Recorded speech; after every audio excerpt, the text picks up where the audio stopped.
Hello everyone, welcome to today's episode of Lucia Craft. And today we come to the office of Scan Global Logistics in Shanghai. And firstly, I will introduce my guest. It's Rickard, the CEO Asia of Scan Global Logistics. Hey Lou, thank you. Great to meet you again. We met in Beijing maybe half a year ago or a little bit longer. So warm welcome to Scan Global Logistics and the same to Paul. And also Paul, the former chair of DCCC East. Yep, I am Paul. I have been for some years here, working a long time for different Danish companies. And I am very pleased to join this meeting to talk about logistics and supply chains. We know the Scan Global Logistics focus on supply chain. So Rickard, can I ask you to introduce the company for us, when the company came into the Chinese market, and what about the cooperation situation during this year's stay? My pleasure. So Scan Global Logistics is originally a Danish company, but today we are a global company, which is also luckily from the name that we are a global company. But we were in Hong Kong and Shanghai already back in 2003. So it was one of the first offices that we opened up outside of Denmark and Scandinavia. But now it's also nice that we have offices around the entire globe. We have 15 offices in China alone. Mm-hmm. So my question will give to Paul. What's your view about the role of a Danish Chamber of Commerce in supporting the Danish companies which are operating in China?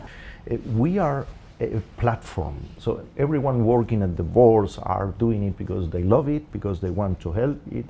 And what we do is actually create a better environment for our members. Actually, right now we have different seminars and training programs. Mm-hmm. Our training programs go from HR, financial topics, new regulations about tax, new regulations about carbon, new regulations about everything.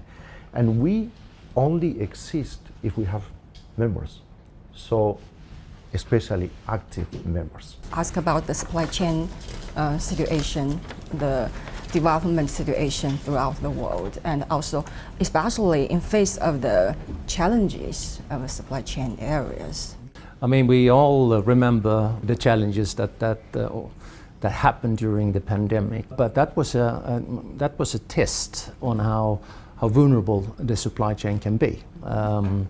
So of course we learned a lot from that. Right now there is an high demand on transportation. We together with our customers need to discuss, need to see prepare to ensure that their logistics is not stopped. Are you satisfied with the responding of Scan Global Logistics when facing with the challenges? Absolutely, I'm extremely proud. Our customer portfolio, as I mentioned earlier, have gone from being a Danish-Scandinavian one to really global, which has also opened up the eyes for us and also put us require us to take extra measures and to be even more professional in our doing. Mm-hmm. Yes, and Paul, in your view, the cooperation between the Danish companies with the Chinese-related companies? China has been the supply chain of the world and is still and will remain being for many years.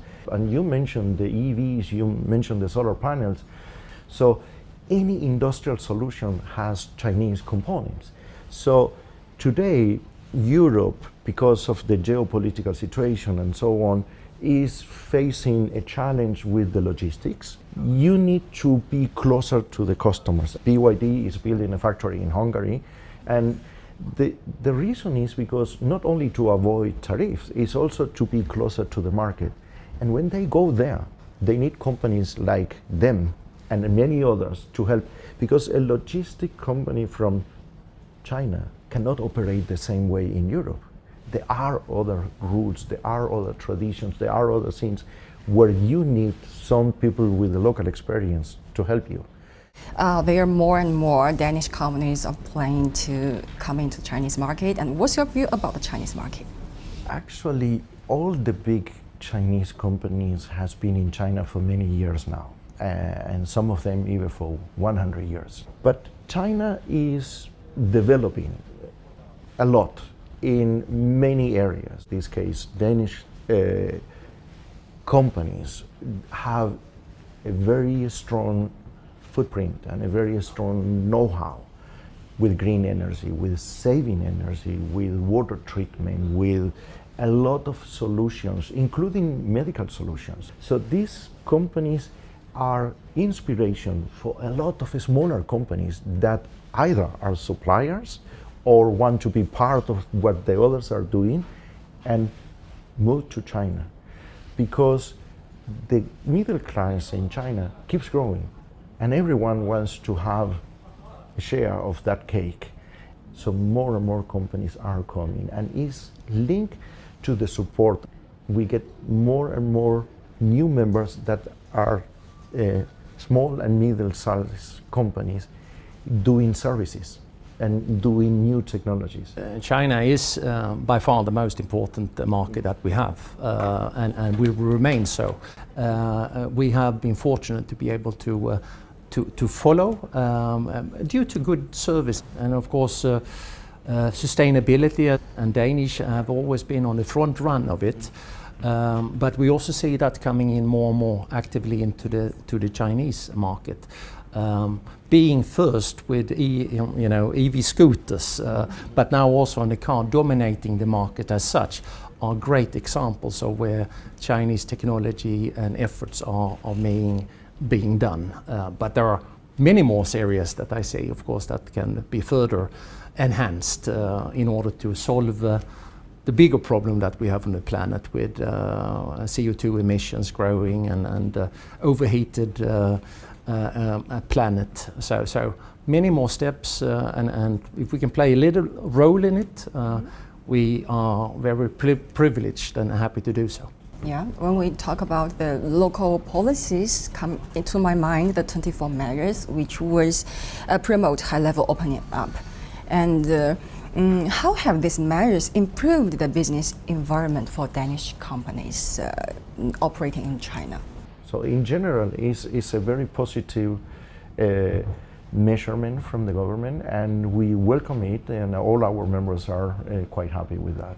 We have seen the steps of removing visa complexity for a number of European countries and many other countries as well. I think there's like 30 countries right now on the list where that can come to China without any bigger problems and stay here for 15 days without. But not only businessmen, I think also from a tourist perspective, there will be a lot more. And I've been fortunate not only to work and live here, but also before working and living, also to come to China to experience the great world and the Forbidden City and many other places, and that's something that I can really only sell and encourage people from overseas to experience once at least in their lifetime.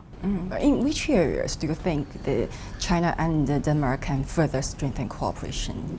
The needs China have for carbon neutrality, for green energy, for reduction in the energy consumption for houses, so a lot of things. Denmark and the Nordic countries have a very long experience, and they can help China in all these areas, both from the big corporations, multinationals. Okay, thank you, my guest. Thank you for your time. It's a really nice chat with you. So let's say bye-bye and hope to see you next time. Thank you, Lou. Thank you, bye-bye. Thanks.